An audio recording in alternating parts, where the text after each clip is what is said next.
When an individual sits at the bottom of a steep flight of concrete stairs, traditional systems tend to focus on what they lack. We calculate their physical limitations, their missing resources, or their skill gaps. This is the deficit trap, the reflex to define a person by their obstacles. In 1971, a child was born into this trap. A polio infection at age 2 left him paralyzed from the waist down and suffering from severe scoliosis. Amidst the height of the Vietnam War, he was abandoned on the streets of Saigon. For a paralyzed orphan in a collapsing war zone, a statistical destiny is usually written in advance. Lacking mobility, a family, or a single word of English, he faced a trajectory that traditional logic suggests ends in failure. Today, that child is Dr. Stefan Bean. He was unanimously appointed as the 12th Superintendent of Schools for Orange County, California, a position that has existed since 1889. In this role, Dr. Bean is responsible for the educational direction and well-being of 450,000 students. Crossing the distance between an abandoned street corner and the head of a massive educational system requires a specific type of intervention. It requires a series of actions designed to move beyond a person's deficits and activate the potential that remains. The first intervention occurred in April 1975. Just days before the fall of Saigon, President Gerald Ford authorized Operation Babylift, a high-stakes mission to evacuate 3,000 orphans to safety in the United States. The process was fraught with errors.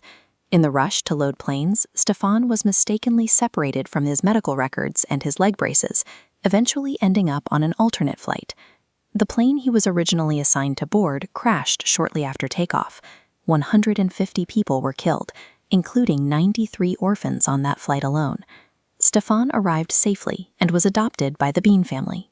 Over several decades, the Beans opened their home to more than 100 foster children, focusing on those with severe disabilities and histories of intense abuse. This environment provided Stefan's first lesson in resilience. Surviving profound trauma is rarely a solitary act. It relies on a community willing to step in and physically carry those who cannot yet move forward on their own. This chart shows Stefan's early education. Between language barriers and 5 major surgeries, he missed significant instruction and was failing. But Mr. Geisinger changed everything. Rather than focusing on deficits, he isolated Stefan's undeniable strength, his high verbal ability. Geisinger made an unconventional tactical shift. He allowed Stefan to bypass traditional written requirements for the entire year, completing his curriculum through oral presentations instead. This is how community intervention changes a life. Instead of waiting for the student to fit into a rigid system, the teacher adjusted the system to utilize the talent the student already possessed. This philosophy became a literal reality in high school.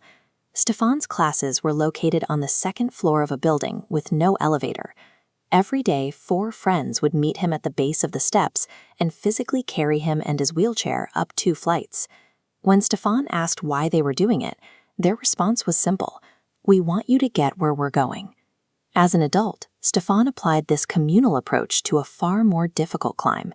His wife Janet was diagnosed with 12 brain tumors and given 6 months to live. This matrix illustrates the Stockdale paradox, balancing the brutal facts of a crisis with unwavering hope.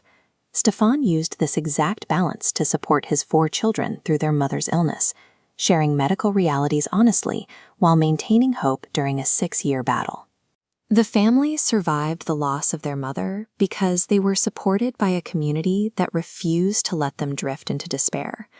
This confirmed that the act of lifting is as much emotional as it is physical. The literal and emotional scars Stefan carries formed the basis of his professional leadership model, known as Lifted. Every value in his framework corresponds to a moment where an outside force stepped in to change his course. Before his wife Janet lost her ability to communicate, she gave him a final instruction: take care of the kids. Stefan took this mandate beyond his own 4 children. He scaled that promise to include the 450,000 students in Orange County, treating every classroom as a site for potential elevation. This approach specifically seeks out the students who are often trapped by the deficit model, the marginalized, the disabled, and the language learners who are waiting for a system to see their strengths. It challenges the idea that leadership requires perfection. Instead, it suggests that being effective requires vulnerability and the willingness to meet others exactly where they are. Ultimately, leading is simply the act of finding someone staring at a staircase they cannot climb alone. It is about looking past their limitations and physically or emotionally lifting them so they can arrive exactly where you are going.